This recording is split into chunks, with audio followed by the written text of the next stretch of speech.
Check the mic and make sure it sound right, boys.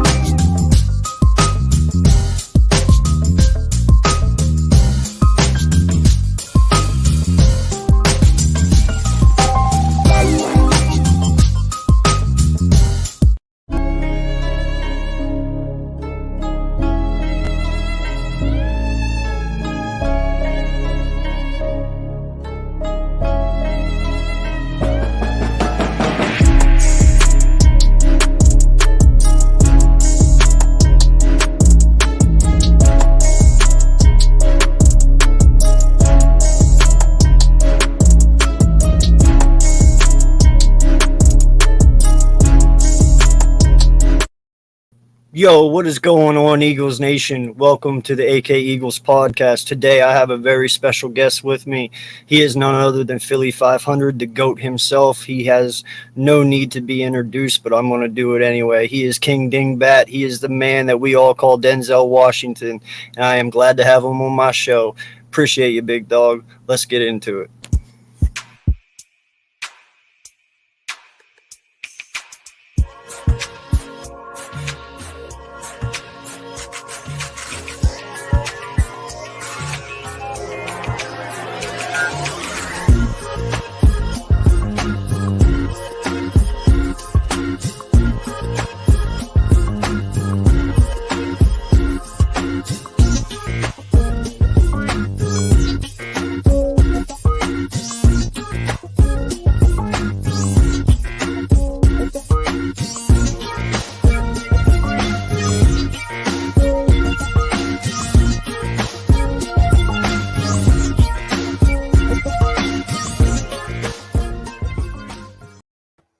Yo, what's going on, Eagles Nation, and welcome to the show. I appreciate you, and ladies and gentlemen, I would like to introduce you guys to my special guest. He needs no introduction. Take it away, Philly 500.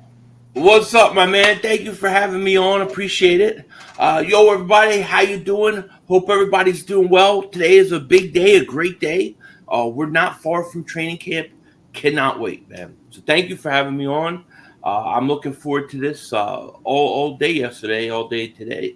So, yeah, man, definitely. I appreciate you taking the time off here to talk a little Eagles football with me. First and foremost, man, I got to ask you, I don't know how many times anyone has asked you this, but we have never talked before, honestly, like this. So I want to know, what is it? What's the history to, Philly 500? What made you an Eagle fan, my guy? I would say I was born into it, right? Born in the area. Parents grew up in the area. Grandparents grew up in the area. Everybody was an Eagle fan in my family. So I kind of was just born into it from birth. So that's how I became an Eagle fan. Been one ever since. Awesome. Yeah, sometimes it is that simple, man. Yeah. Now, my brother's a Washington fan. My dad's kind of both. I don't know how you can be both. I've always told him that. I was like, you can't be Washington and Eagles. You're one or the other, but Right.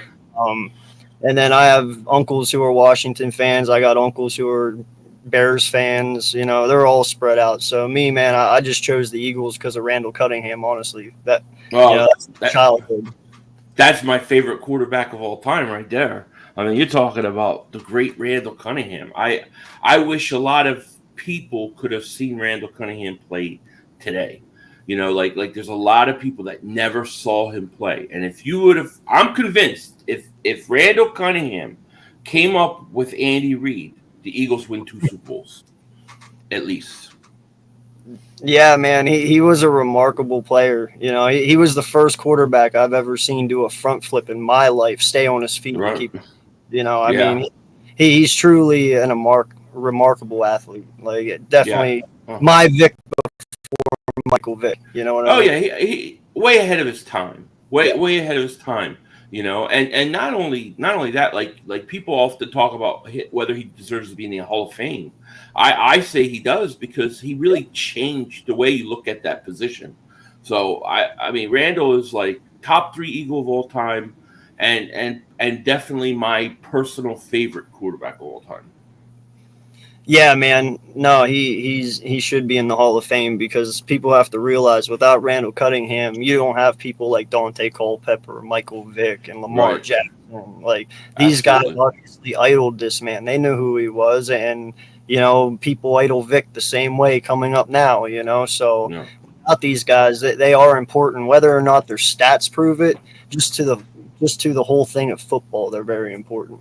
Absolutely. I agree. The shame thing about Randall was that he didn't have a coach to really teach him. Like I'm telling you, if you put Andy Reid with Randall Cunningham, you win 2 Super Bowls. I'm convinced of it. Yeah. No, I can back you on that one, dude. I think Randall had enough potential to do it. It Oh, just yeah. didn't have the right system around him, I guess, to say, put it lightly. Yeah, I mean, they didn't really teach him a lot. They basically told him make 3 great plays, and my defense will win games. Yeah. So if he had a guy like if he's in a different era, and he has a coach like Andy Reid, I think he's unstoppable. I mean, he threw 30. I think he threw 31 touchdowns his best year, almost 1,000 yards rushing. That was Yeah. not in an era where you threw a lot. It was a different era then. So, to me, Yeah. Randall with Minnesota showed you how good he could be late, and that was late in his career. Yeah. No, and shout out to the 11 in here real quick. Thank you all for coming in. Please hit that like button. Please hit that subscribe if you already haven't. On the way to 1K. I already have my watch hours. I'm over 4,000. I just There you go. Yeah, that's awesome. definitely. That's good, man. So, here, big play Slay. He brings up a point about the helmets, and they just I saw. they just got put out today, right before our live. So I was like, that's awesome timing. Yeah. I want to be the first one to get Philly 500's reaction to these things because I honestly think they're sick, dude. There might be a little bit of change that I thought differently at first, but how do you like them? Well, I have been the biggest voice when it's come to the Eagles' need to change their uniforms up. I think it absolutely looks beautiful. It looks like it's almost like a metallic black, right? I'm going to do a video on this later today, of course, but I think it's absolutely looks very clean. I think it's going to go very well with the black uniforms, and it's something that I think they got to figure a way to keep, at least for once a year. But I really like it. I like the metallic look to it. It's not just black; it's got like a metallic look to it almost. Yeah, no. Before they even dropped these, I was hoping and trust me, I believe these are complete fire. But I was actually hoping for the wings to be more of a gunmetal Black gray. color.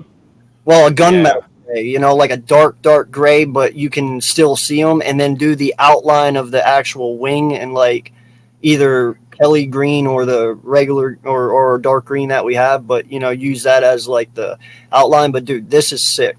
I mean. It could have been a lot worse. I mean, look at the Commanders' uniforms for Christ's sake. They're horrible. I mean, listen, if the wings would have been darker, that kind of would have been cool too. But I got to tell you, I'm waiting on the Kelly green. To me, nothing matters but the Kelly green. I personally think that they should be introducing the Kelly green right now, even though you're not going to play for it for a year. Do you know how much merchandise that they could sell? Now, I don't know if the jerseys are just not ready yet or what, but I like the black, but I'm waiting on the Kelly green. But I will say this, the Eagles need a change. They have had the same uniform since the 90s, and to me, I've grown tired of it. I won't even buy a midnight green jersey. I refuse. I'll only buy Kelly green and black. That's the only 2 jerseys I'm buying. Yeah, no, man. I either go black, white, or salute to service military jerseys. I don't buy Kelly greens anymore. Those are like practice jerseys, right? Yeah. Yeah, that's the one. That's the one I sent Joey last year. The Jalen Hurts one, the number 2. It's all brown. Yeah. Camo numbers. Yeah. No, I like them too. I got to tell you, I think they're introducing the black this year, then the Kelly green. But I think they're getting ready to change their uniform around. like their main ones, because when they change that word mark, it doesn't really fit the color they have. It's like it looks like something else is coming down the road in a few years. No, I agree, man. Like it kind of brings back that old school vibe to me. Their word mark that they did, and I asked the question. I was like, will our new uniforms be retro but new modern, or will we literally just go back to retro? And in all honesty, man, you can do both. You can mix match it, but I don't care how they do it as long as it doesn't look cheesy and it looks professional and it looks like it's us. I think for a main jersey, I think they need to keep the midnight green and add the Kelly green back in. Like figure a way to add the black, midnight, and Kelly into one. Like just change up. I've seen a couple cool things, but see this logo, that's the greatest logo in all professional sports.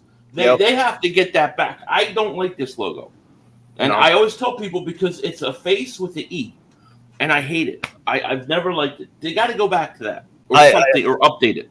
All my hats have that one you pointed at, dude. Every single one. And I loved back in the old days in the early 80s when we had that whole eagle on our sleeve. Like, I want that back on our jersey. That whole eagle on our sleeve, man. That was just perfect. I agree. So, all right, man. We'll get into the Jalen Hurts talk and stuff later. I think we've all talked that out. We're done doing it. But I want to get your opinion on these coaches. We all seem to have a lot of faith in JG, and so we should. He proved enough to us last year that we're okay and comfortable going into year two, giving him see what he's got. But how does JG rub you off, man? Like, to me, Jonathan Gannon is my number one concern on this team. I put him above any questions I have about Jalen Hurts, because what I saw last year was a guy that refused to adjust. You can't have quarterbacks throwing 85% completion percentages and not try to do anything about it. Just keep letting them do it. If I'm playing a game, and let's say it's the first half of a game, and a guy is 15-17, I'm going to do something to try to shake him up. There's no reason why these quarterbacks should ever have clean jerseys, clean pants. It should never happen. And to me, if he wants to say, well, I didn't have the personnel, so I couldn't do it. When somebody's 24 or 26 against you, you've got to try something. So I worry about him. Now, he's got Hassan Reddick. He's got Jordan Davis. They got way better at the linebacker position. The secondary is better. There's no excuse for me to see a different style defense. My number one fear and question is, will he actually change what he's going to do and become more aggressive? And I don't know. Yeah, I think that's everybody's concern. If you look at what we did in this offseason, we've given the man the weapons that he's asked for and that we all as fans wanted. Now it's up to him to put it all in a pot and stir it together and put it out there. But I'm skeptical. I'm not going to lie. I know we do have the talent, but listen, there's three ways I look at JG. He can be really good and he's gone. He can be really bad and he's gone. Or he can literally just be right in the middle, decent, and he might be here again. You know what I'm saying? So that's where I'm at right now. I really want to hope it's the first one and we just don't worry, period. But well, I mean, we're going to find out. What I know is that in today's NFL, when you look at it, it's so slanted, the rules and everything, to the offense, that the only real way to neutralize that advantage is you have to get to the quarterback. You have to get consistent pressure. Eagles couldn't do that last year. And quarterbacks, I think they were throwing like 2.5 seconds after the snap, because a lot of times the corners were so way off. My hope is that with the different personnel, he's going to come out and be a lot more aggressive. We're going to see a lot more blitzes. You have a guy like Hassan Reddick, double-digit sacks on two different teams. You got to prove to me that you know how to use him. Now, if he does that, then yeah, he's going to be a hot coaching candidate. How he was a candidate for a head coaching job last year was beyond me, but I was rooting for him to get it. Yeah. No, dude, in all honesty, I was really hoping for him to get that Texans job because I was like, man, if JG gets that Texan job, maybe Lovie Smith would get released because JG would want a defensive coordinator, and then we could bring in Lovie Smith here. I was like, because I've always wanted Lovie Smith, man. Before we even went and got Nick, I was candidating for Lovie Smith as our head coach because I was like, I've always watched this guy, and he's a great defensive coordinator. His players play for him because he loves his team. He loves his players. He's a very player-oriented coach, and players play their hardest for him. So I knew what the Texans, they lucked out by keeping him. So, yep, I hear you. Listen, we'll see what Gannon does. I'm expecting or I'm hoping for a lot more aggressive defense, a defense that gets at the quarterback, is not afraid to blitz, and we're gonna find out. Yeah. No. So listen, man, I was a very strong advocate of the one and only Jordan Davis. I probably have been preaching about Jordan Davis since week 6 of the regular season, man. And I myself am extremely happy that my dream came to be reality because I wanted him on this team. I saw great potential in him being the heir to Fletcher Cox. And dude, his combine just solidified it even further for me. So yeah, what is your expectations for this kid, man? Because I have sky's the limit for him, dude. I expect him to be a huge foundational piece for years and years to come. I think, to me, I don't buy into the whole, he can only play 30% of the snaps or anything like that. This guy is such an athletic freak, okay, that he should be able to play 3 downs. The whole question, in my opinion, with Jordan Davis is he's going to have to stay in shape. He's going to have to make sure that he's about 325, 330.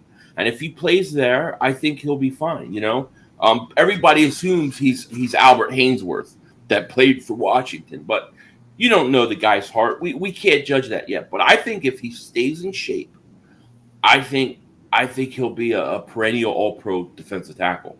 I actually got him having 5.5 sacks this year, rookie year. Hey, man, I said 8. Wow. I'll take 8. No, listen, I know a lot of people think I'm crazy over Jordan Davis, and I am. And a lot of people are like, wow, 8? But, dude, you got to look at this kid. I mean, he had a better combine than Cameron Jordan. Okay? Right. He only ran, Julius Peppers' 40 was a 4.7 flat, I think, and he ran it in a 4.72. So they're right there together. This kid is a monster. He's bigger than both of those guys. Reach, weight, width, strength, everything, dude. Yep. In college, they were triple teaming him. He was breaking off triple teams and sacking, or not sacking, but tackling the halfback behind the line of scrimmage on triple teams. You're not going to be able to do that to him in the NFL. Hell, it's going to be hard just to even double team him because you're going to have either Fletch or Hargraves next to him. Then you got Riddick and you got BG. This kid is just set up in a prime position to win. Absolutely. And I know a lot of people might say 8, you're crazy. No, I'm not. Because if they double team him, okay, well, that's great. Then everyone else is going to eat. So even still, I'm right. You know what I mean? Yeah. No, I mean, look, he's a big dude, and if he stays in shape, I think the sky's the limit. He's got to get better, obviously, at rushing the passer, and he's such a big, tall guy. He's got to really learn how to get low and leverage and all that kind of stuff. But I expect Jordan Davis to be an absolute stud. I had the Eagles in my mock draft right before the draft. I had them trading up for Jordan Davis. That was exactly what they did. It's the kind of player they like. Makes a lot of sense. And the other benefit that I think he has is he gets to learn behind Fletcher Cox for a year. I think that's important. I think that's really important. So I expect him, I don't think he's going to start. I think he'll rotate in, and I think he'll be pretty effective this year. I expect big things from him. Now, I got to ask you this, man, because I've said it before, and kind of people look at me crazy because it is Fletcher Cox, and we all understand he's a legend here. I love him to death. No disrespect to the man, but I've said it. What if this kid comes out and just shows us all exactly what we want to see right off the bat? We would be stupid not to start him week one and let Fletch be that rotation. Would we not? I mean, I get Cox is a legend, but dude, 20 mil last year for 2 sacks. I'd rather let the kid who's hungry play first, especially if he's proving to me to be better than our vet at the moment. Right. I'm a big believer that the best players should play. Unfortunately, what happens to a lot of these teams and the Eagles, and I think this has happened with like Rager too, when you get guys that are paid a lot of money or a high draft pick, then the front office tries to justify it. And the only reason that I could see, at least early on, them putting Fletcher in is because they got to justify that money. Yeah, and that would be the only reason why. Yeah, and that's why I said this kid would truly have to prove something like ridiculous for him to take that. But I'm not saying out of range to do. You know what I mean? I predict first preseason game, he's going to make his presence known right away. I think he's going to make his presence known right away. You know, to me, the whole Jordan Davis he's got it all. He's just got to have the heart to go out and stay in shape and do the work and get better at the things that he has to get better at. It just annoys me when everybody keeps comparing him to Albert Haynesworth. Like, Albert Haynesworth went to Washington, was lazy. He did nothing. He didn't care. How does anybody know that that's Jordan Davis's heart? Just because he's a big guy? It's ridiculous. Well, I think he's going to be the Warren Sapp of the run game, bro. Like, that's my prediction. I'm not saying he's going to be the all-around great pass rusher. You know, I'm not saying that. This kid is a Warren Sapp of running, dude. Like, he shuts down the run. He can chase you down. He's faster than most linemen, you know, and he's like having a Mylotta on the defensive side. And that's something we all grow to love. But, dude, I think his major role and what we'll all learn to love him for is you ain't running up the middle on this kid no more. Right. You know what I mean? Yeah. Yeah, and then take double teams, you know, that frees up other guys too. I expect him to be a 7 to 8 sack guy a year, you know, and then really good against run. I think there's no reason why he can't improve his pass rush. He has the speed and the strength to do it. He's just got to work on his fundamentals, his techniques, stay in shape, and I think he can do it. It's all going to be about what's inside, man. For sure. Yeah, it's about the hunger in the dog, right? Yeah. I mean, the guy was they said he played at 360 and then got to 340 for the combine. Now, last we heard, is somewhere probably around 330. If he stays 330, 325, he'll be fine. Yeah, no, I agree, man. So, listen, we've all raved over Riddick, you know, and the time is almost here to see these guys start doing their training camp, and we start to, you know, see little videos of what we got. And I'm going to the open practice on the 7th as well, so I'll get to see him there. But Riddick is a hometown guy. You know, love having him home. I believe he's going to play harder here than anywhere else because all his family and friends will be able to come any time of the week to see him play, which will make him want to play harder. And he's playing for his team. So, I mean, what do you take away from Riddick, man? And what do you think? Does he solidify this final piece to this defensive line to make us top 5 again like we were in 17? I mean, I thought it was a huge move, you know, and it was funny because like the week before free agency, I went back and I watched the old original Jonathan Gannon press conference, and when he was hired, and he was talking about running a hybrid defense. He would love to run a hybrid defense, be able to interchange between 3-4, 4-3, and I was thinking to myself, well, you really don't have personnel to do that. If he really wants to do it, they're going to go get Hassan Reddick. And I told Joey on a shakedown, it's like they're going to get Hassan Reddick if they're really serious about that. And they went out and they got him. So I think it's a huge move. I think you're getting a guy that should be double-digit sacks. the only thing is that I worry about is, will they use them effectively? Will they use them right? Does it make the Eagles top 5 or whatever in like sacks?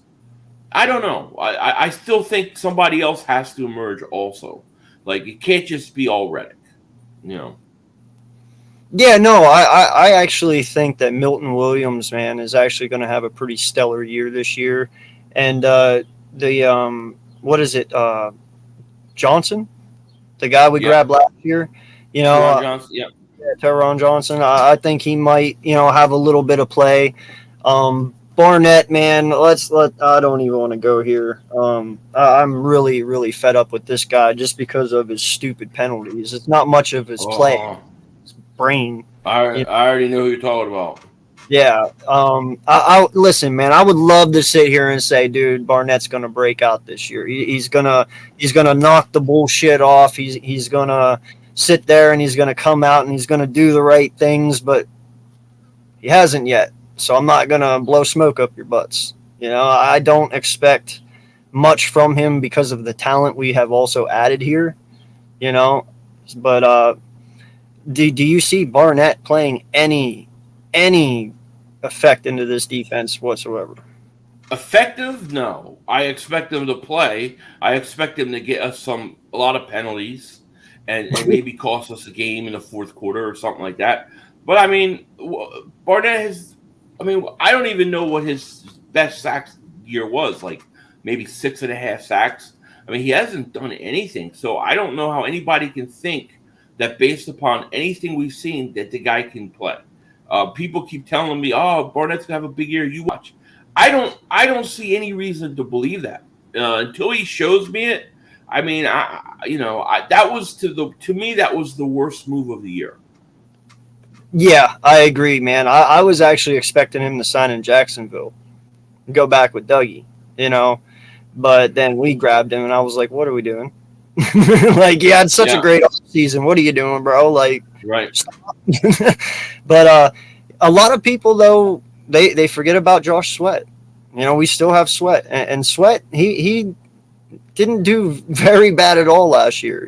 He turned it up when he needed to. So, should we expect anything from him this year, or are they going to put all this on BG since they expect it to be his last year? No, I'm hoping Josh Sweat. I'm hoping Sweat is has a good year. I mean, I would like between 8 to 10 sacks from Josh Sweat. If I could get 8 to 10 sacks from Sweat, which the 10 side may be high, I could get 8 to 9 by Brandon Graham, get 10 plus from Hassan Reddick. I'm okay.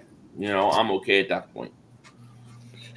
Yeah, I have Reddick at 16 sacks this year, bro. Derek Barnett will not be coming all pro. It will not happen. Barnett will not have. Derek Barnett should play in the 90s. Nah, he would get his ass kicked in the 90s. Listen, and you had, some of those guys in the 90s, like Reggie White was a 300-pound defensive end. People forget it. Barnett would get his ass kicked in the 90s. Because you know what? He is aggressive, but those offensive lines were a lot more aggressive too and got away with a lot more too. So I don't think Barnett would be good now than 200 years ago. He stinks. Man, that will break out. That's not a breakout year. He's a first-round pick. 6 to 8 sacks is disappointment for a first-round pick, in my opinion. He should be at 12, dude. Like, he should be double-digit sack record at Tennessee. Like, to do that, you have to be good, right? But where did that go? We've never seen it since we drafted him. Like, Reggie White went out and got 20 sacks in 11 games, dude. For us, 21. 21. The only reason he didn't go and break the record to the point where no one would touch it is because we didn't play a full season that year. But, dude, he was an animal. We've never seen that from Barnett, ever. No. I mean, I was reading a scouting report before Barnett came out, and this is why I had my most disliked video is my reaction to Derek Barnett draft because I didn't believe in him, and I had a meltdown. I was reading a scout. They were talking about the SEC at the time. Did not have any tackles. There was really the weakest position. And they were saying Barnett's not going up against great competition. He's only really got one move. and that he was not gonna be good in the NFL. And I got to tell you that scouting report is exactly right. As far as I'm concerned right now, it was exactly dead on. Yeah, no, man. What's going on, Birdman 951? Appreciate What's up, Birdman? Oh, Birdman. So listen, I brought up this one thing on somebody's show I was on last week, and they brought up Miles Sanders. And we all want to see Miles Sanders do good this year. Some people say if he gets over 1,000 yards, it might save him on the team. But I brought up this question. I said, what makes anybody even think Miles wants to be here? Because if you look back at the career he's had here so far in his first 3 years, we've underutilized him. When he's healthy, we don't utilize him enough. When you're inside the 20-yard line, you don't give it to him. When you're inside the 10, you don't give it to him. Like, to a point, and somebody said, well, let's not put that kind of negative media out there. I'm not. When I look at this point, I'm looking from it as an athlete when I was an athlete as a kid, Mm-hmm. If you're not utilizing me and respecting me as a person for my position, then I'm going to go to somebody else's team who will do that. You know what I mean? So maybe Miles plays this year for himself. Maybe he doesn't want to be here just because of that, because of how we did disrespect him as a halfback, for how many touches he's had, and for even the good amount of production we've got from him. But do you think there is any way Miles can save face with this franchise at this point? Yeah. I mean, I don't think. I guess I don't think it's that bad because, the NFL is a passing league first, and Miles hasn't been able to stay healthy. So I don't know how he can blame anybody when he can't stay on the field. But when you look at his production when he is on the field, even though he didn't have any touchdowns last year, he still averaged 5.5 yards a carry. Mm-hmm. So I think Miles could go out and have a good 1,200 yards. I think it's possible. Yeah. Whether they resign him or not, that's a whole different story. But yeah, I think Miles is going to have a good year. I'm actually high on Miles Sanders. Oh, yeah, I am too, man. I mean, I'm a Penn State fan. I love Saquon and Miles both coming out of college. Yeah, me too. Yeah, I loved Saquon coming out of college. But, I mean, I won't lie. I did expect. I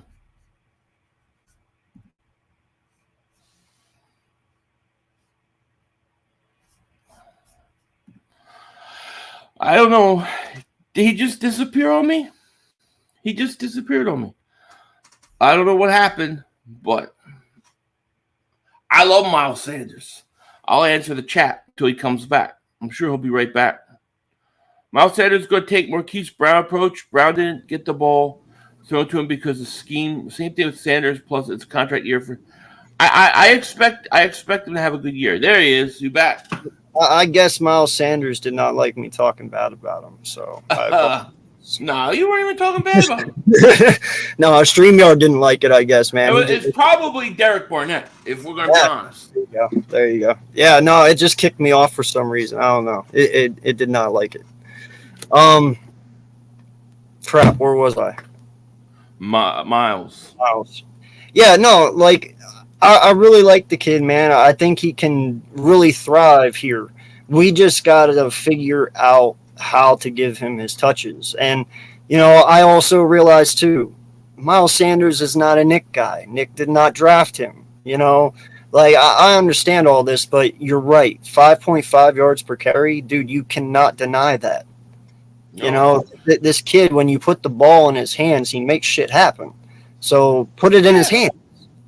Yeah, I agree. I mean, I don't think the Eagles are going to be as run heavy as they were a year ago, but they're still going to be pretty run heavy.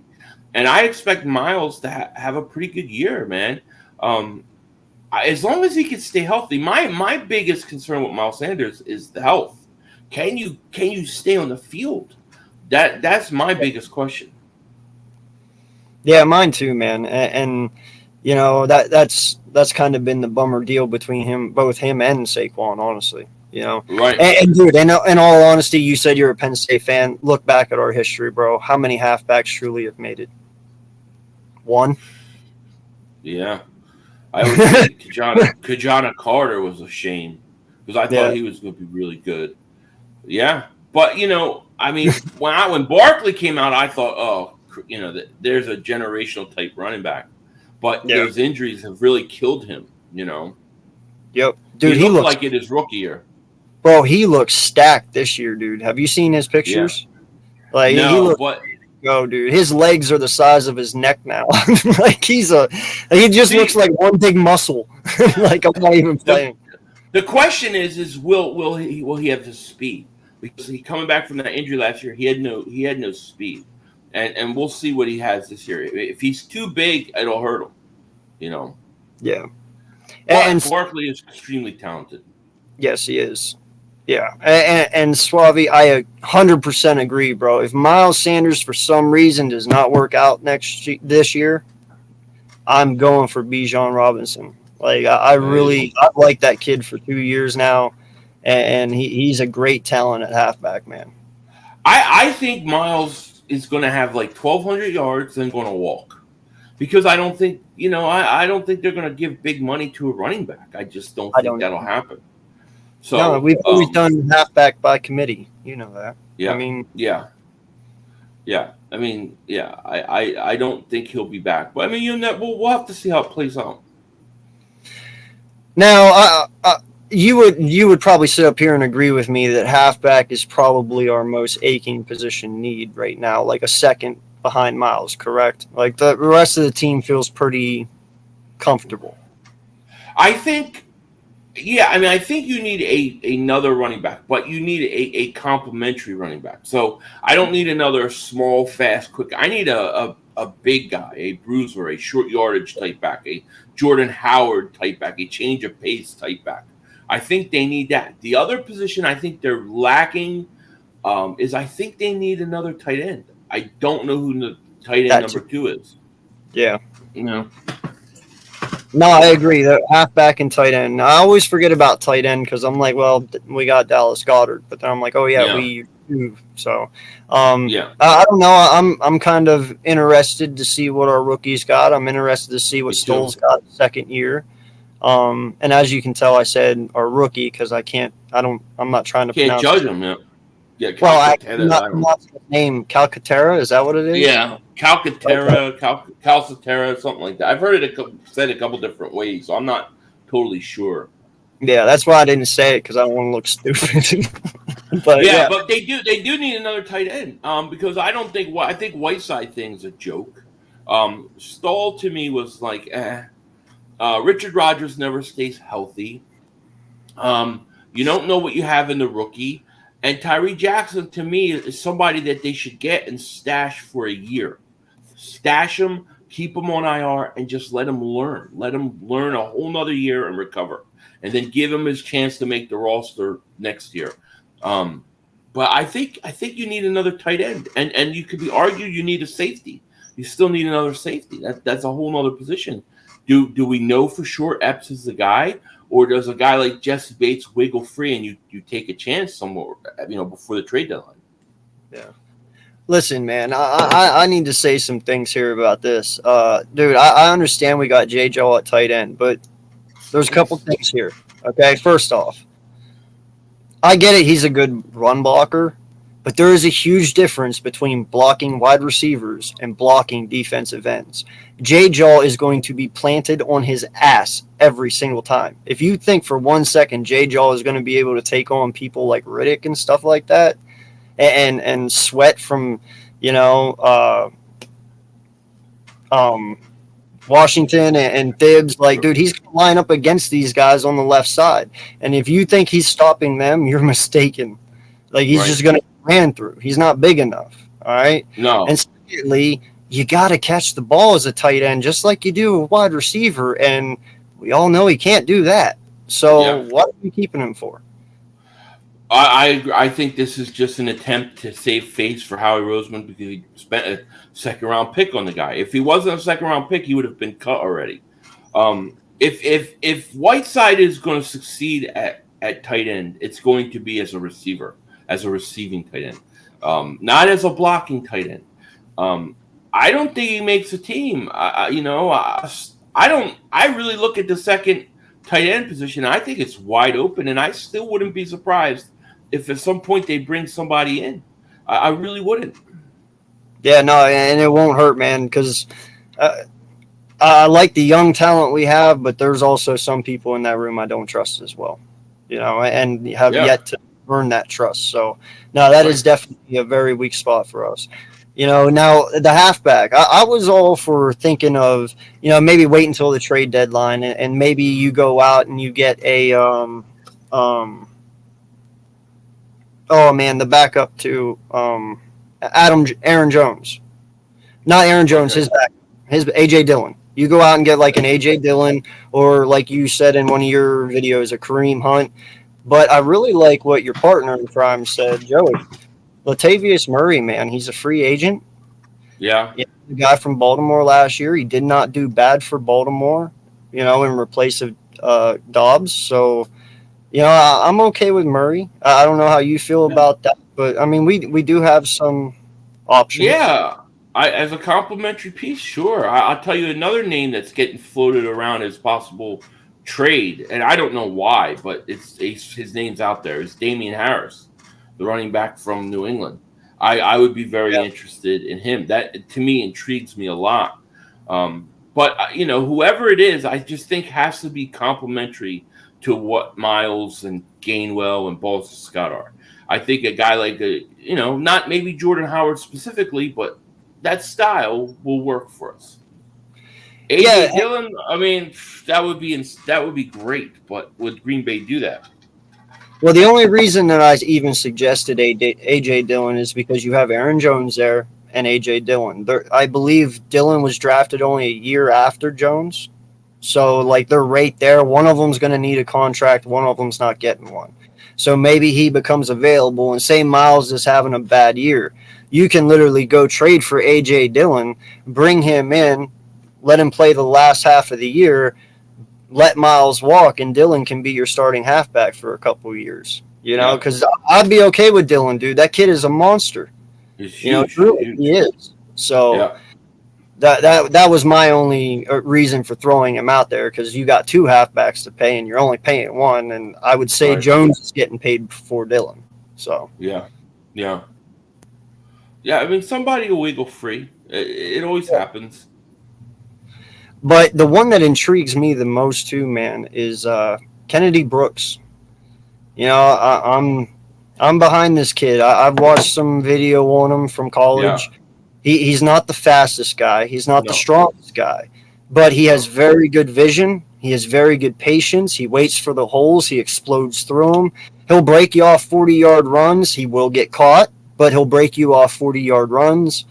I think we might have something there. I hope he can prove to these guys that he is something and he makes the team. But, I wanted to know how you felt about Kennedy Brooks, because I feel he could have been drafted. He just got the crap end of the straw and, became an undrafted free agent. I think if he worked out, I think he could be the piece that you need. I like what I've seen of him, but, to me, it's always hard to judge an undrafted rookie free agent and say, okay, this guy is filling the spot right now. We haven't had any training camp, no preseason. We haven't seen him. I can't rely on him yet. You know what I'm saying? He has to go out and win the job. But I'm hopeful. I'm hopeful that he makes the team, and it would be really awesome if he pans out. But we just don't know yet. We just don't know.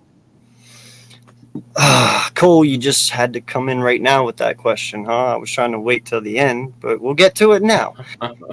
Listen, man, we just saw Kyler Murray, $230 million, $160 guaranteed with $46.1 million yearly. Yeah. That sets the record. All right. And let's be honest, Kyler Murray's never won a playoff game. Right. If Jalen Hurts comes out this year and he gets us to the playoffs and he wins one playoff game, what the hell are we going to do? Because that contract that Kyler just got set us up big time to pay out some big freaking money. You know what I'm saying? Well, yeah. I mean, that's why you go out and you get AJ Brown and you fill all your holes and put the best product around Jalen Hurts that you can, because you've got to make a determination. You have to make a determination this year. Okay, you can't wait until he's out, his contract's over. They're gonna decide this year. And look, Lamar Jackson's probably going to get paid next, so he's probably going to be around $50 million. So if Jalen Hurts goes out and let's say he throws 25 touchdowns, 10, 13 receptions, 4,000 yards, let's say, you got to pay him. You got to pay him, and you got to pay him that money. I don't think there's any way around it. Here's what I don't want, because some people go, well, maybe he'll play just good enough where we pay him $30 million, $35 million. If we're paying him that, then he's not worth paying at all. He's either going to be big money or he's not going to be on the team, and you got to move on. So to me, I think the Eagles have to know at the end of the year. You can't say, well, we're going to wait another year and then have him go out and be good and then say, well, we got to pay him now. He's about to hit the free agent market. You can't risk that where you have to franchise him, pay him as a top 3 quarterback. No, you can't go down that route. You got to decide at the end of this year. And it's not fair maybe to Jalen Hurts, but that's kind of how the NFL works today. You have to know.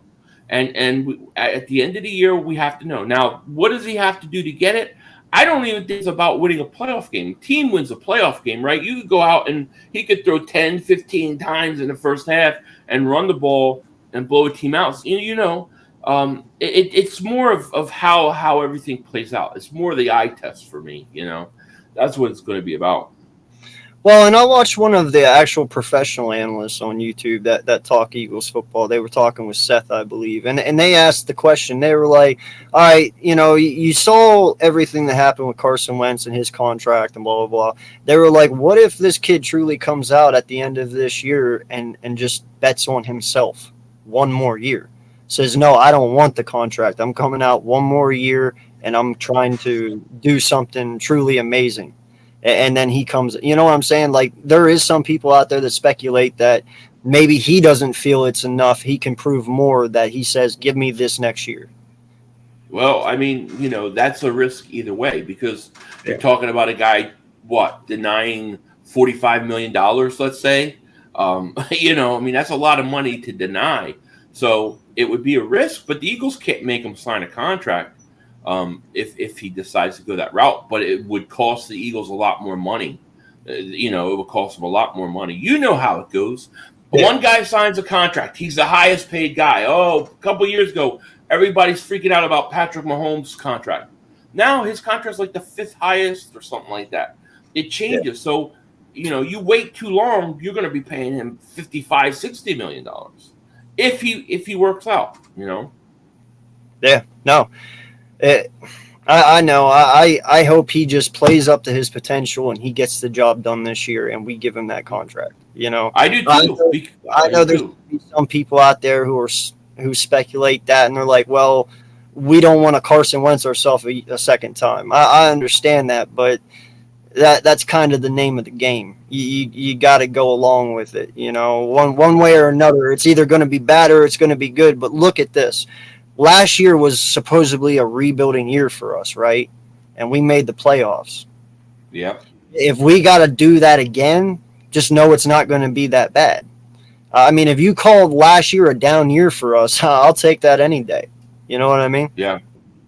I didn't think it was a down year. I thought it was it was kind of the beginning of something new that they were building. That's kind of how I saw last year. I do think, though, that Jalen Hurts is going to be under the microscope a lot more.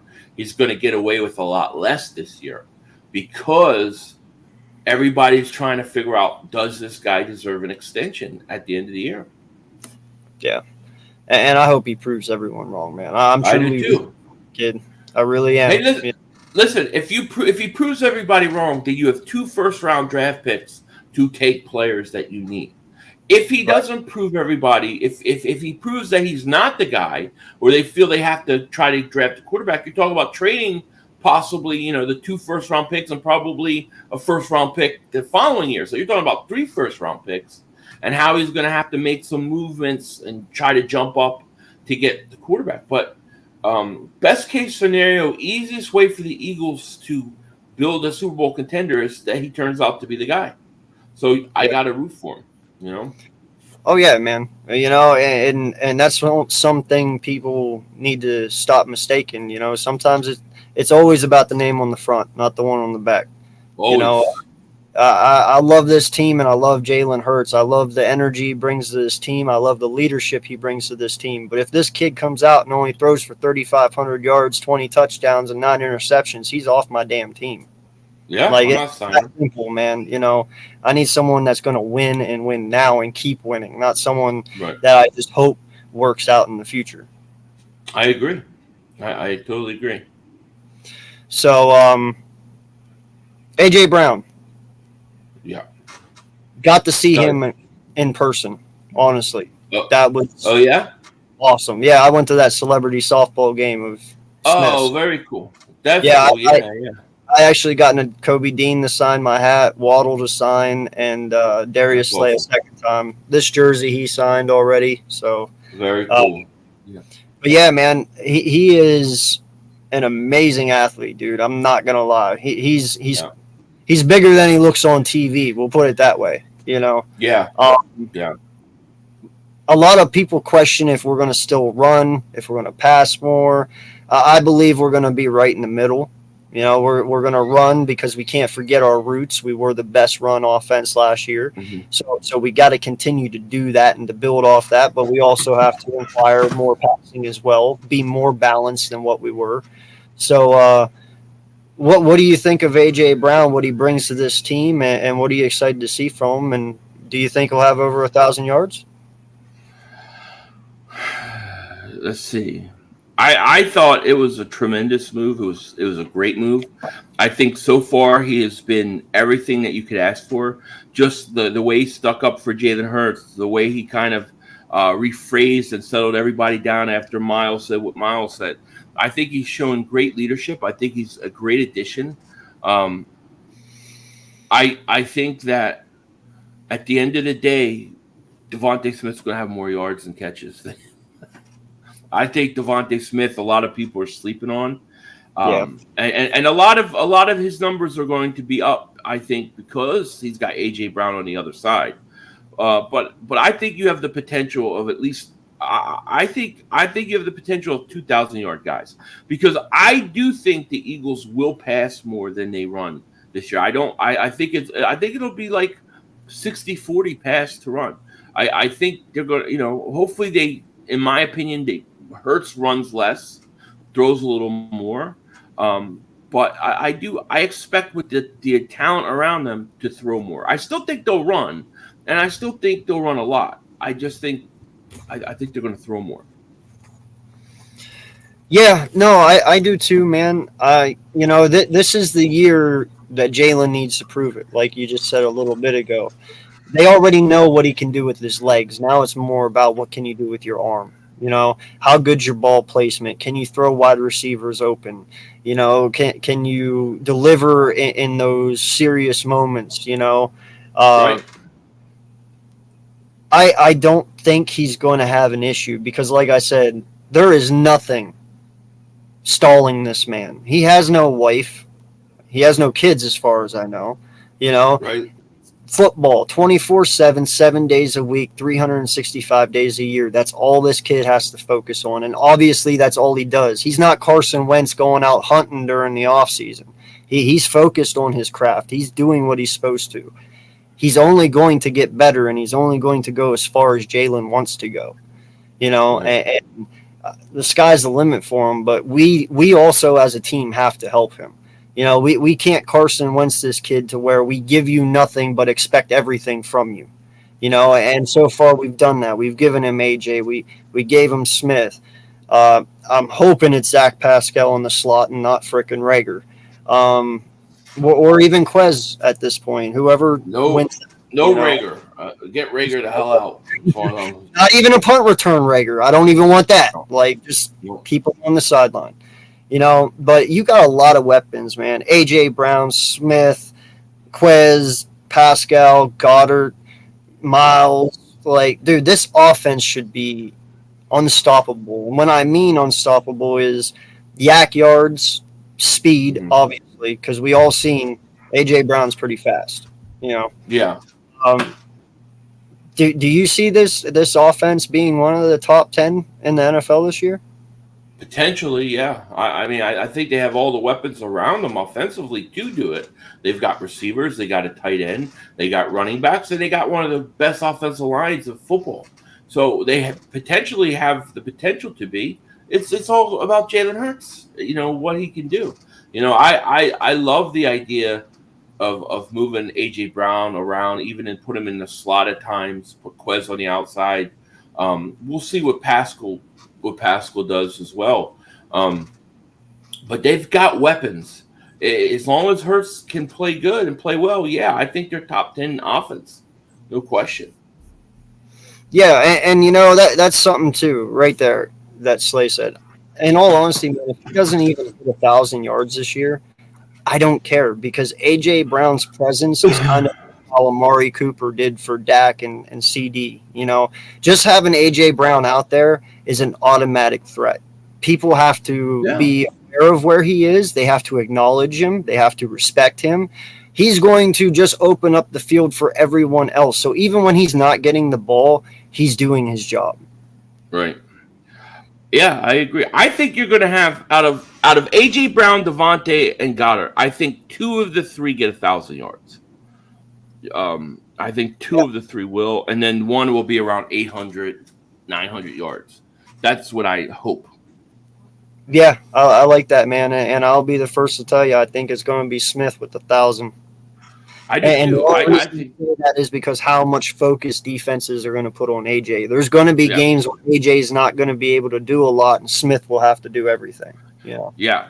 And they underutilized Devontae Smith last year. I just read something on Bleeding Green Nation saying that there were 37 other wide receivers in the league that were used more than Devontae Smith last year. And I felt that they underutilized him. If you look at that Cowboys game where they put him out for the first quarter to break the record, they actually threw to him. Look what he did. He caught everything. And there were so many times where he was open last year. Now he's not getting the top attention at first early in the year. I think he explodes, man. I think he has a monster year. And then I think at some point you'll see them switch where he starts to get more attention than A.J. Brown, and then it'll open up things for A.J. Brown. But I think Devontae I think he's going to have a monster year. I think he'll lead the team in receptions and receiving yards.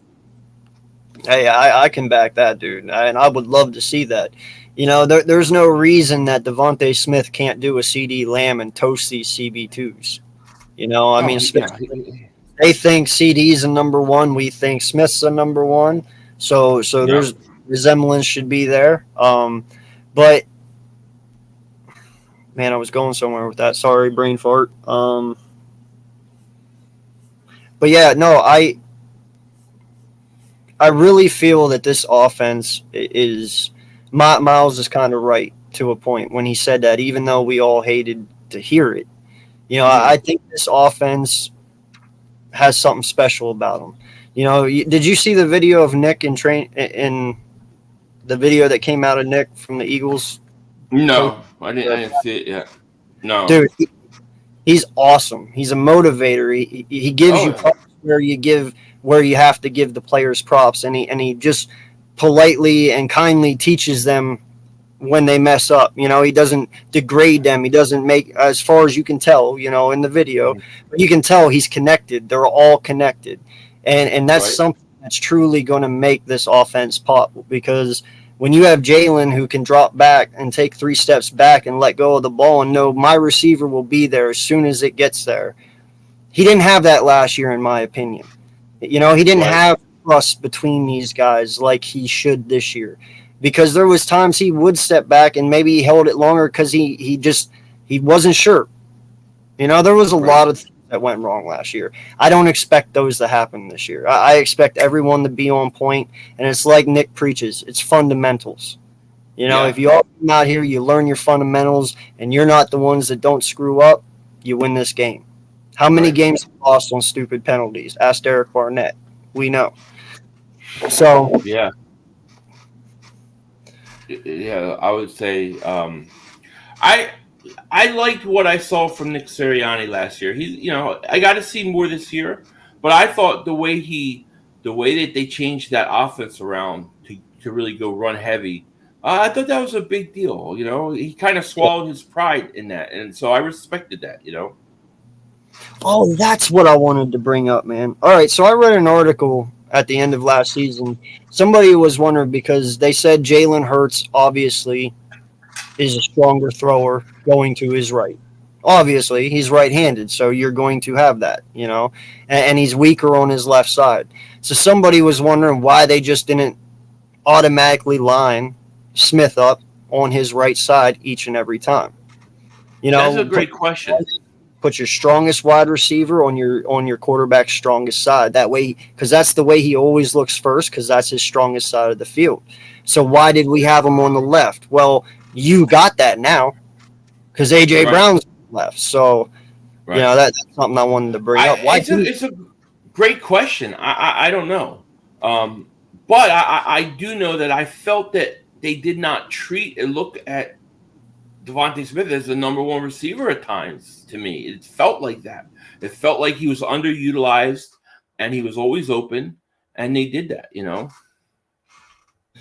Yeah, man. No, I do, and uh, you know we didn't even talk. We've been on an hour, by the way. Appreciate everyone that's stopping through so far. Please hit that like button on your way in or out. But we haven't even touched Kaiser White, Chakwiski Tart, Bradberry. But those three guys alone, I'm really intrigued on. Tart gives us the depth at safety a little bit more. Yeah, Even though I'm a very big supporter in Epps, I think Epps should have a breakout year for us. I really think that. Um, I like Bradberry well over what we had last year. yeah, oh yeah. And then White. I just hope White doesn't Wilson us again. That's all I Yeah, want. Don't come out and I Wilson us. yeah, I hope not either. I don't think he will. I think he'll be pretty effective. But I do wonder if he's in their long term plans. Or, you got a lot of young linebackers on that team. I Yeah. still want to see what Davion Taylor could do. You still have T.J. Edwards, who was the best linebacker for us last year. You have Sean Bradley, who I think is good on special teams, and then you got Nakobe Dean. So we'll see what the plan is with Kaiser White, long term. But I thought it was a great signing. I think he's going to be effective. I think he's going to be good. I think Tart beats out Anthony Harris at some point for that spot. And Bradberry, to me, is just about as good of a second cornerback as you could get, in my opinion. Dude's a dog. You know, I mean, it's a great pickup. And then Yeah. look, you have Avonte Maddox in a slot. To me, he was one of the best slot corners last year. So they should be good. He was actually the best. He was graded the best coverage. Was he slot. graded the best? I thought he was top 3. I knew he was top 3. I didn't know if he was 1. Yeah, no, he definitely had the number one overall best coverage grade as slot last year. So Maddox, I love Maddox right where he's at, dude. Like Me that's too. his position. That's where he needs to be. Yeah. And I agree. Kaiser White is way better than Eric Wilson, man. But you also have to remember, I come from a decade where we had Awesome Watt, who was supposed to be so awesome. He came here, dude. He did shit for us, and then he leaves, and then he does great again. Like just because a player is good doesn't mean he's going to perform good for us. That's just the point. Like I don't want that to happen. I believe White will actually be the best linebacker on this team this year. But Wow.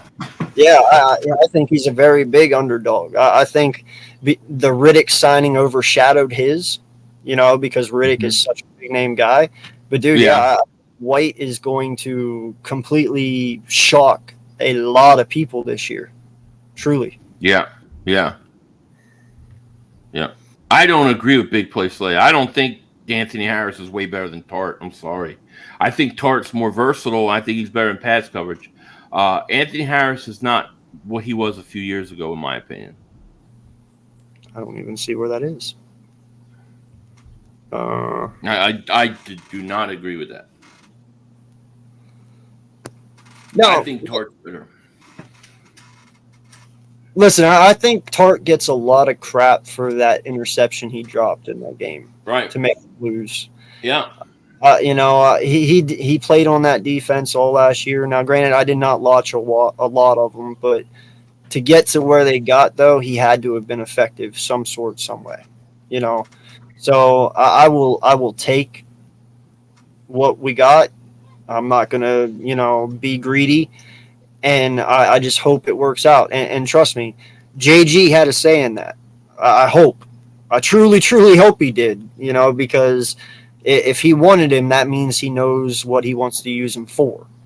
And I'm okay with that. As long as you get people you know what you want for and you know how to use them and get the best out of them, I'm okay with that. But just don't get him because he was available and you just need depth. You know what I mean? No, I mean I thought you need depth at both safety positions. I wasn't secure with Anthony Harris as he's a long-term plan. The guy's got a 1-year contract. So I see Tart and Anthony Harris battling that spot. I think Epps really has the other safety spot, and I don't think there's anybody to challenge him at this point. But I think Tart. I'm not so sure Anthony Harris is better than Tart. I think Tart. I like him. I think he's versatile.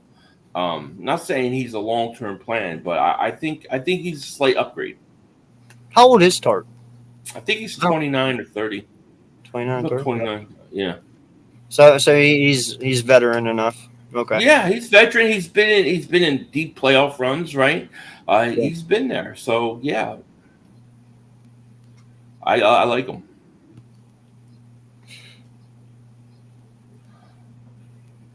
Nah, he's not bad. One good play. Are you talking about the strip of Metcalf? I think Tart's been a little more effective than that. Harris is better tackler. Anthony Harris can't cover. He's suspect in the passing game. I think Tart's a much better covered center safety than him. I think you could you could put Tart at both safety positions. I don't think you could put Anthony Harris there. Tart can also come up and play in the box. So maybe you want to say pure tackler, maybe, but he can't cover. Yeah. No, listen, man.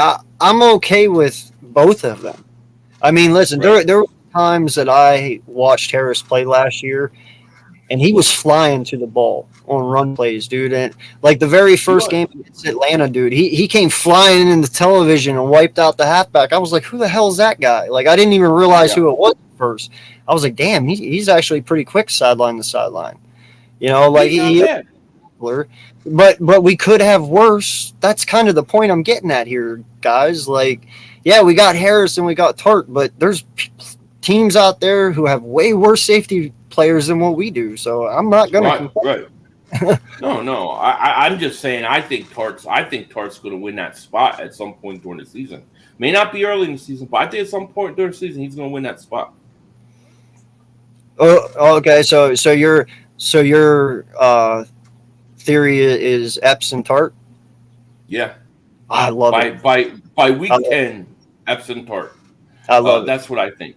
Okay with that. But I mean, the thing is with Anthony Harris and Tart, they both have 1-year contracts, so you can't really say either one is here the next 3-4 years.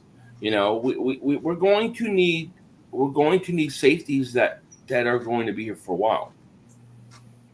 Yeah, for sure, man. Real quick, shout out to my dude Classified 3F with Joel. Hey, I'm glad you stopped in, man. Appreciate you so much. I hope you're getting better, man. I hope therapy's going good for you. I hope, everything's coming together, bro. I miss you. I wish you all the best, and, come back to us all healthy and ready to go, dude. Seriously, I'm ready to talk some more football with you, man.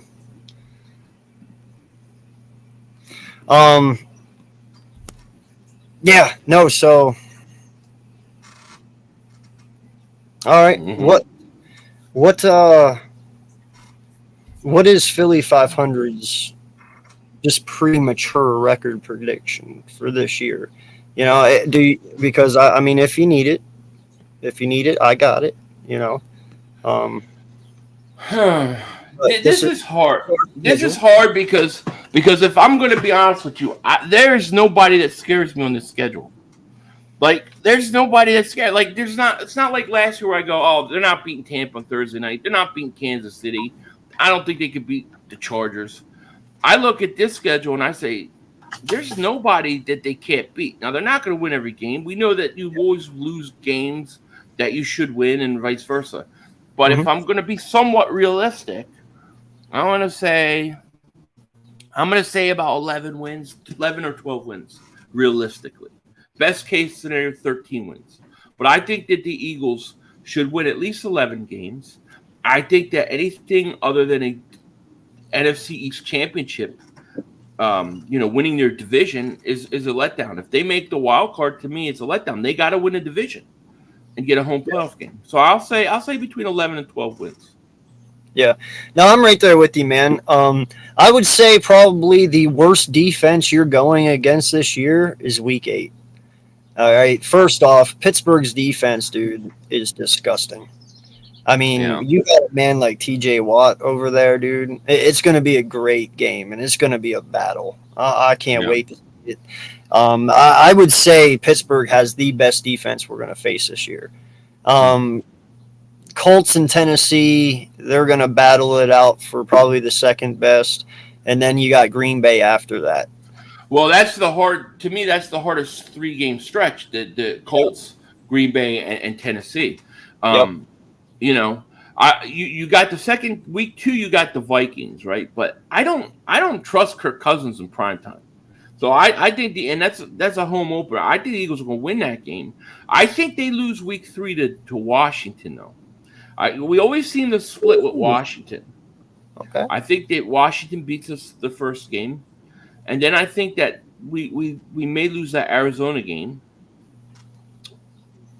and we always seem to struggle in Arizona. Always. And then I got a sweep in Dallas. And I think they go on a roll, and then they probably lose. They probably lose to the Colts or Tennessee or Green Bay. They're going to lose one of those 2 games between the Colts and Green Bay. I think they beat Tennessee at home. I think they're going to beat them at home. And then I think that final Giant game, they've already clinched the division, and it's a nothing game. So I'll say the Eagles sweep Dallas, split the Giants, split with Washington. And I think about 11, 12 wins is what I think. Yeah. No, in all honesty, man, there should be no reason. Oh, God, I can't believe I'm about to say this. If this team is as good as what everybody thinks they are, there should be no reason that they're not 9-0 by after week 9. Like, that's honestly, all right, like, I'm not going to disrespect Detroit. Okay, Detroit has gotten better. Hell, they put 42 up on Arizona last year and beat them 42-6. These guys come to play. They've gotten better offensively. They've gotten better defensively. They are a good team. They're just rebuilding still. They're not there yet. So they're going to give us a little issue, but it's not going to be enough to get in. Yeah. Minnesota. That's up in the air to me. I give us that win because it is at home, and I just do not trust Kirk Cousins one bit, dude. I don't either. I think Kurt is a great stat guy when it comes to the regular season, but he's nothing in playoffs, dude.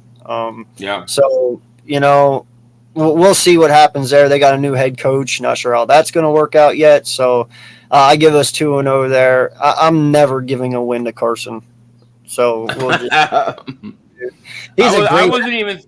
wasn't even thinking about him. I'm just thinking that for whatever reason, it seems like we always split with Washington.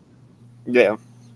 Well, but see, I'd trust Heineke. If Heineke was the starting quarterback, I'd give us this split.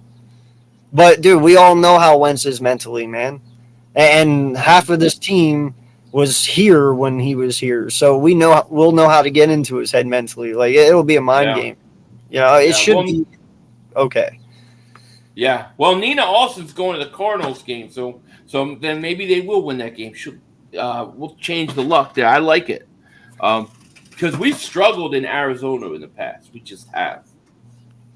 Yeah, no, dude, and that's the thing too, man. Is Jalen almost pulled it off his rookie year.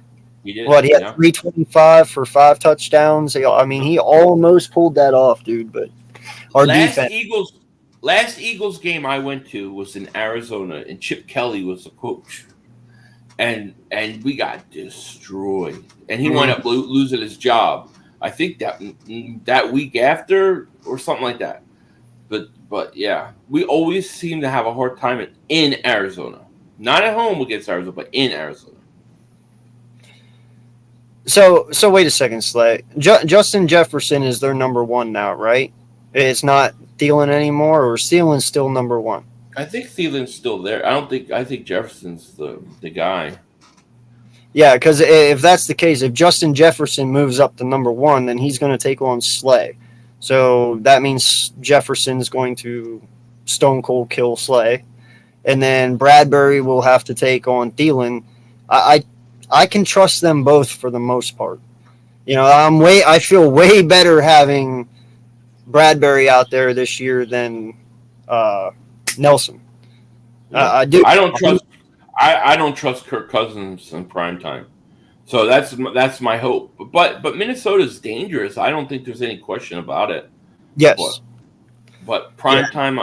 If it was a Sunday game at 1:00, I would say all right, maybe. But prime time, Kirk Cousins chokes. Yeah, and dude, I've never. Well, never mind. We'll skip that. So I give us the Washington one just because of who their quarterback is.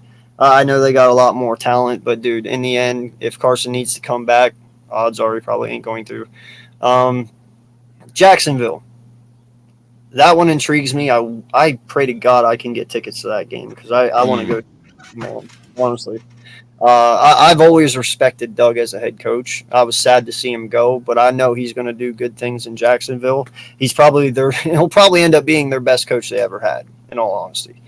But he's going to have this team ready to go. We all know that. When it comes to him having his team work and be prepared, Doug's good at that. But we win it.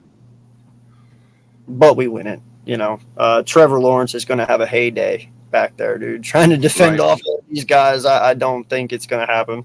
And Christian Kirk, dude, I'm not sold on that yet. Yeah, they overpaid for him. Yeah. They overpaid big time. Although I was interested in Christian Kirk for the Eagles, as like a slot receiver, but they just gave way too much money. Yeah, for sure. $20 million? No, thank you. Nope. Yeah. And James Robinson, you're right. He'll be in my fantasy team this year. But hey, we'll see. Now week 5, man, for Arizona, they're without D-Hop. I think this is their last week without D-Hop. If not, it's the next one. But we all seen what Kyler Murray can't do without D-Hop. So I know it's in Arizona. I know Zach Ertz is there. I know they got Hollywood Brown. I know AJ Green is still there. But I don't know, man. I think Slay and Bradberry can handle those two positions pretty well. So I give us our win there. Now, so you got us 5-0. You got us 5-0 at that point. Yeah. Now this is where I say we take our loss at home. And now I know you don't like that. I know, but this is your eye opener, bro. This is your eye opener. You're on a 5-0 streak right now. Blah blah blah. Listen, I'm giving you the Christmas game. I'm giving you an early Christmas gift. So that's good. Yeah, I need that one bad. Yeah. You'll have that one. I'll give you that one. But this is our eye opener game, man, and this will get boys for life talking his shit and da da da da da. All of them. Even Mark Holmes will probably come at you. They already do.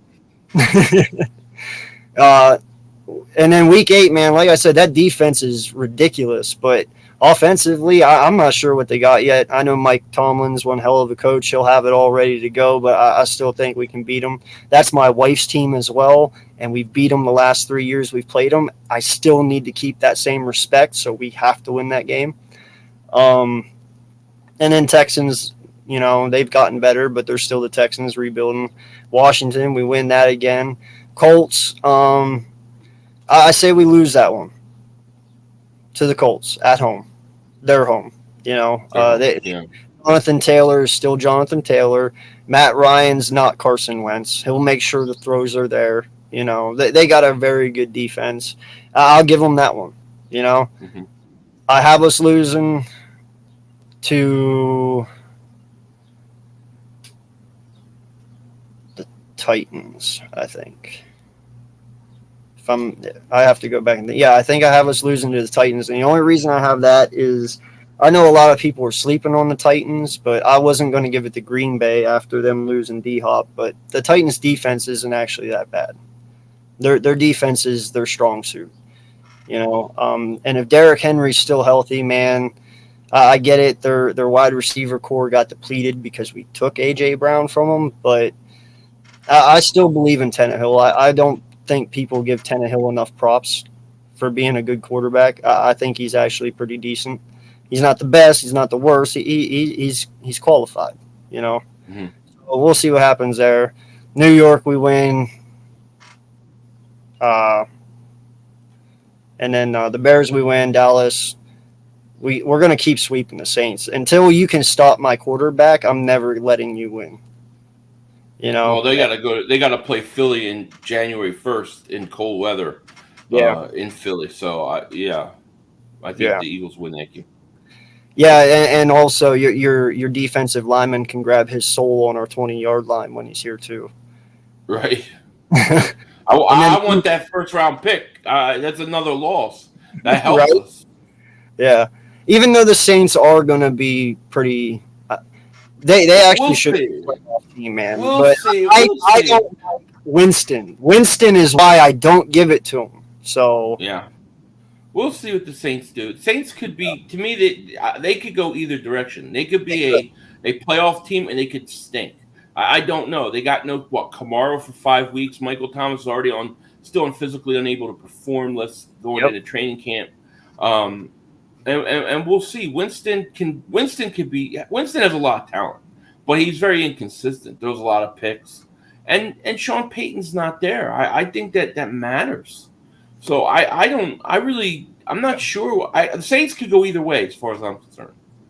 Yeah, no, I'm with you, man. Like they could be very sneaky good or very sneaky bad. It could go either way. And then obviously, I have us taking the Week 18 loss, but that's only because no one's playing that game. But who knows? Carson Strong could truly come out here and prove us all freaking wrong and win that game. So that's a toss-up. Oh, my gosh. Can you imagine that? Right? There'd be calls for Carson Strong. Oh, my God. Right? I know. But, so I give the Giants that one. But, yeah, man, honestly, when you look at that schedule, dude, there's really nothing to be that afraid Winston, of. a dark horse MVP? Holy crap. Yeah.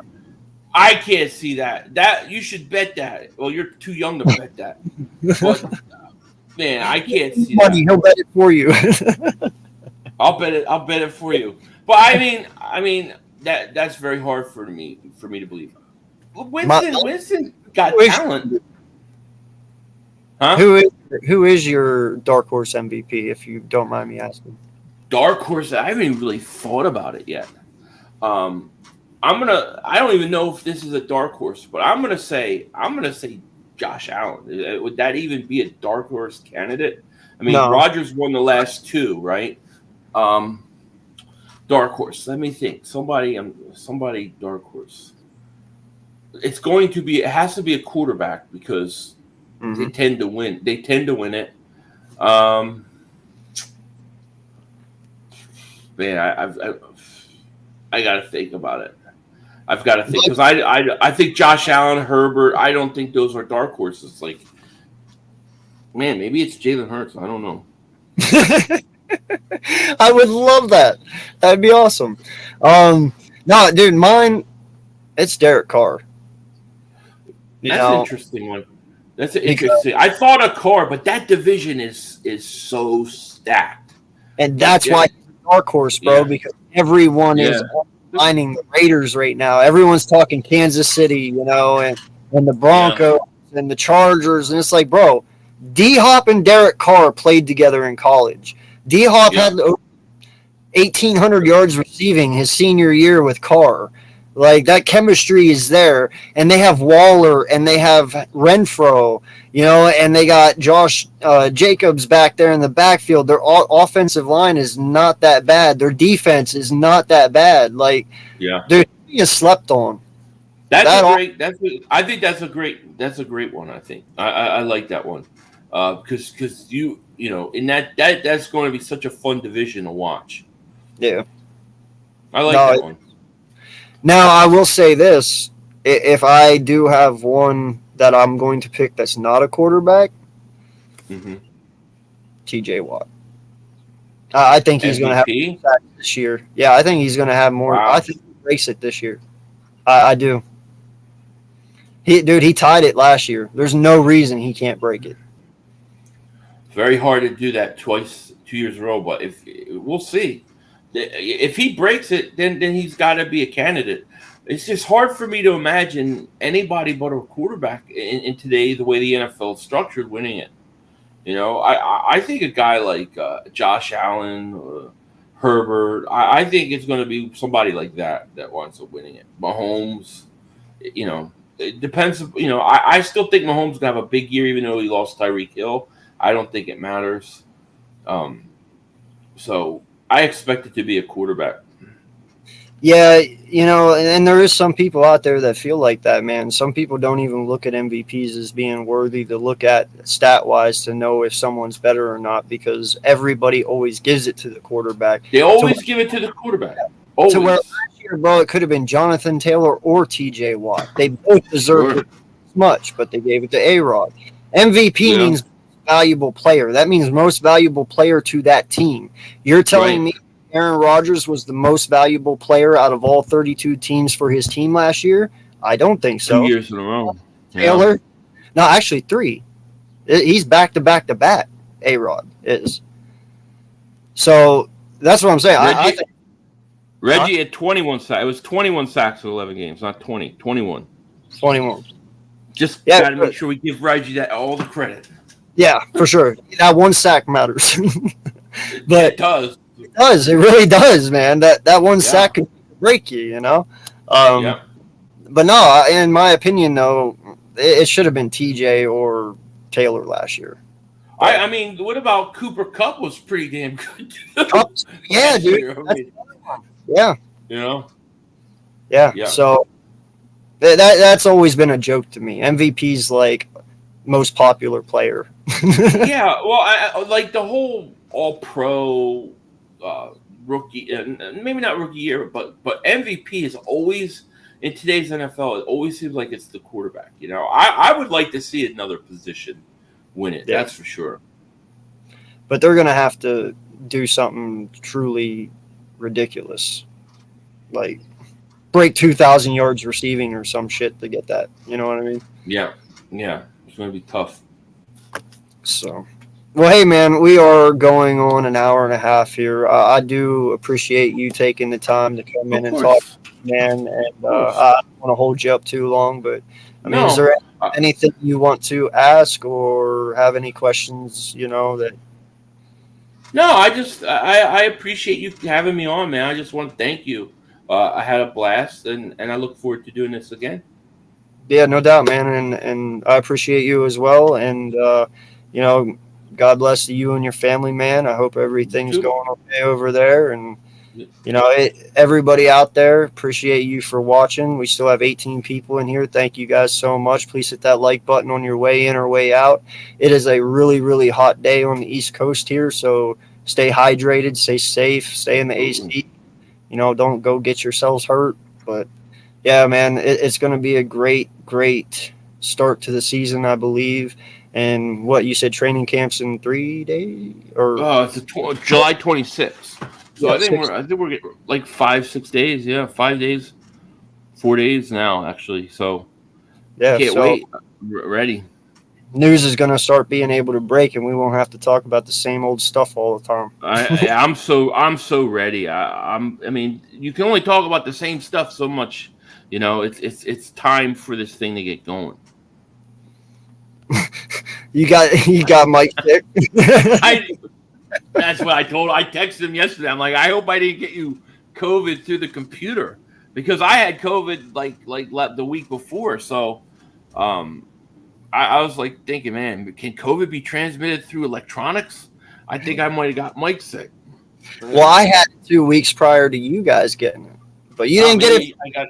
I don't stream, so I'm safe. Mike, I hope you're feeling better, bro.